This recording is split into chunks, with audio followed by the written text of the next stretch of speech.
Assalamualaikum warahmatullahi wabarakatuh. Perkenalkan, nama saya Dona Martan, NIM 931201320, jurusan Hukum Ekonomi Syariah kelas D, IAIN Kediri. Dalam video kali ini saya akan membahas tentang implementasi Pancasila dalam kehidupan berbangsa dan bernegara. Pancasila bagi bangsa Indonesia adalah sebagai dasar negara dan way of life bagi kehidupan bermasyarakat di Indonesia.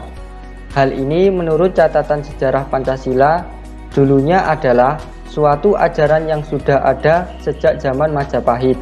Hal ini dibukukan dalam kitab Sutasoma karangan Empu Tantular serta kitab Negara Kertagama karangan Empu Prapanca. Dalam kitab Negara Kertagama terdapat ketentuan yang harus dipatuhi seorang raja, yaitu raja menjalankan dengan setia kelima pantangan, begitu pula upacara-upacara ibadat dan penobatan. Hal tersebut dijelaskan lebih lanjut pada kitab Sutasoma adanya istilah Pancasila Krama, yaitu 5 dasar tingkah laku atau perintah kesusilaan. Dalam kitab itu terdapat 5 larangan, yakni 1. Jangan mencabut nyawa makhluk hidup. 2. Jangan mengambil barang yang tidak diberikan. 3. Jangan berbuat zina. 4. Jangan berkata bohong. Dan yang kelima, janganlah minum minuman yang memabukkan. Jika pada era Majapahit Pancasila adalah merupakan suatu ajaran yang berkaitan dengan larangan, Pancasila yang dipahami sebagai pedoman hidup bangsa Indonesia sekarang maknanya lebih luas, yaitu merupakan nilai-nilai luhur yang wajib dipahami dan dilaksanakan dalam kehidupan berbangsa dan bernegara. Pancasila yang dikukuhkan dalam sidang 1 dari BPUPKI pada tanggal 1 Juni 1945 serta pada sidang BPUPKI telah menerima secara bulat Pancasila itu sebagai dasar negara Indonesia merdeka.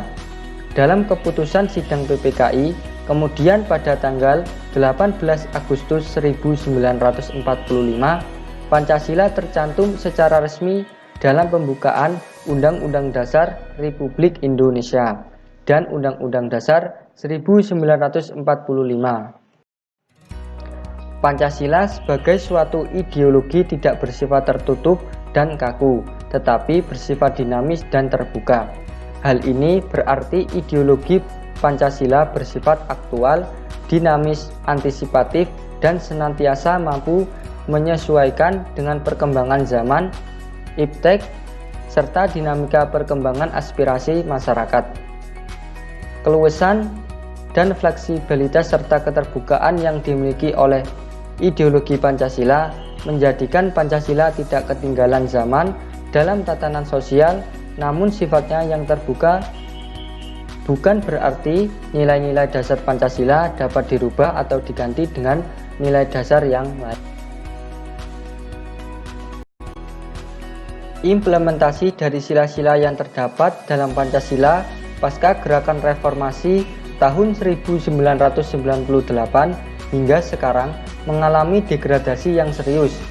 Contohnya kasus yang baru terjadi adalah masalah calon gubernur DKI Jakarta, yaitu Ahok yang mengutip ayat Al-Quran Surah Al-Maidah ayat 51 untuk kepentingan politik sehingga menimbulkan permasalahan yang berdampak pada isu SARA, serta banyak pihak-pihak yang mengatasnamakan agama tertentu hanya untuk hasrat pribadi maupun golongan tertentu.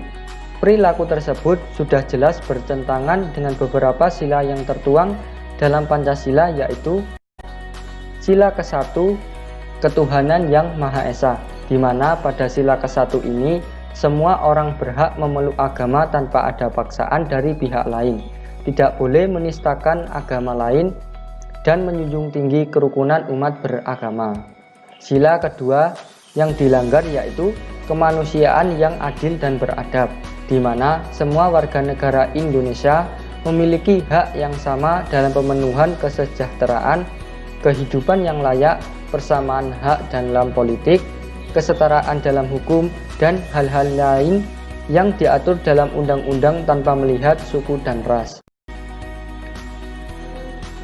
Sila ketiga yaitu Persatuan Indonesia. Kasus terorisme dan tindakan makar yang dilakukan oleh sekelompok orang yang mengatasnamakan agama atau kepentingan tertentu dengan tujuan memisahkan wilayah dari NKRI juga merupakan pelanggaran. Seiring maraknya terorisme, disintegrasi bangsa dalam lingkup kecil juga terjadi di kota besar, yaitu banyak sekali kasus tawuran antar pelajar dan pemuda hanya karena kasus yang sepele. Disintegrasi bangsa juga bisa tersulut dengan kasus bullying melalui media sosial. Adanya saling hujat antara individu yang akhirnya merambat dalam lingkup kelompok. Kemudian dalam sila keempat, kerakyatan yang dipimpin oleh hikmah kebijaksanaan dalam permusyawaratan perwakilan, banyak sekali terdapat kasus yang menunjukkan penurunan nilai sila tersebut. Hal ini ditunjukkan oleh banyaknya kasus sengketa pilkada yang harus berakhir di Mahkamah Konstitusi, misalnya Pilkada Manado, Fak-Fak, Gresik, dan lain sebagainya, di mana masyarakat disuguhkan oleh mati surinya penghargaan pendapat orang lain, demokrasi, dan rasa legowo di hati para pihak yang kalah. Banyaknya sengketa pilkada sebagai contohnya menunjukkan bahwa masyarakat Indonesia mengalami penurunan pendewasaan politik. Semua sengketa tidak diutamakan diselesaikan dengan musyawarah untuk mencapai mufakat, tapi masyarakat banyak yang melakukan bypass dengan demonstrasi, anarkisme, dan aroganisme demi terpenuhinya tuntutan yang kadang dipaksakan. Yang terakhir, keadilan sosial bagi seluruh rakyat Indonesia yang merupakan sila terakhir dalam Pancasila. Tujuan secara umumnya adalah pemerataan, kesejahteraan, dan keadilan sosial bagi seluruh warga negara Indonesia. Rakyat Indonesia berhak mendapatkan penghidupan yang layak, penghormatan terhadap hak asasi manusia, perlindungan keamanan dan hukum, lingkungan sosial yang sehat, dan hal lain yang berkaitan dengan kesejahteraan seluruh warga negara. Namun hal tersebut salah satunya dicederai dengan tingginya angka korupsi di Indonesia, seperti yang ditunjukkan pada lembaga Transparency International. Peringkat korupsi di Indonesia pada tahun 2015 berada di posisi 88 dari total 168 negara yang dijadikan ukuran. Dari data terbaru tersebut, Komisi Pemberantasan Korupsi atau KPK menetapkan Wali Kota Madiun, Bambang Irianto sebagai tersangka kasus dugaan korupsi pembangunan pasar besar Kota Madiun.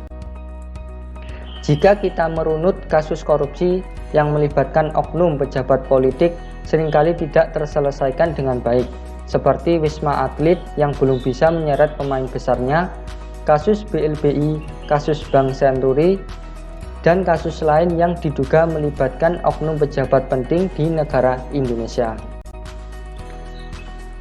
Kunci dalam pengimplementasian Pancasila dalam kehidupan bernegara dan berbangsa di Indonesia adalah harus adanya integrasi nilai-nilai yang ada dalam Pancasila ke dalam seluruh aspek kehidupan di masyarakat, yaitu sistem pendidikan, sistem politik, pertahanan keamanan, sistem ekonomi, dan kehidupan sosial berbangsa dan bernegara. Dengan terintegrasinya Pancasila, maka transformasi menuju bangsa yang makmur, sejahtera, dan berbineka tunggal ika akan lebih cepat terwujud dalam kesatuan wilayah Indonesia.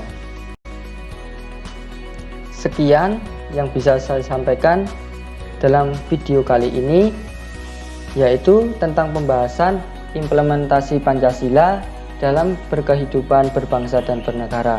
Semoga video kali ini bisa bermanfaat bagi kita semua. Wassalamualaikum warahmatullahi wabarakatuh.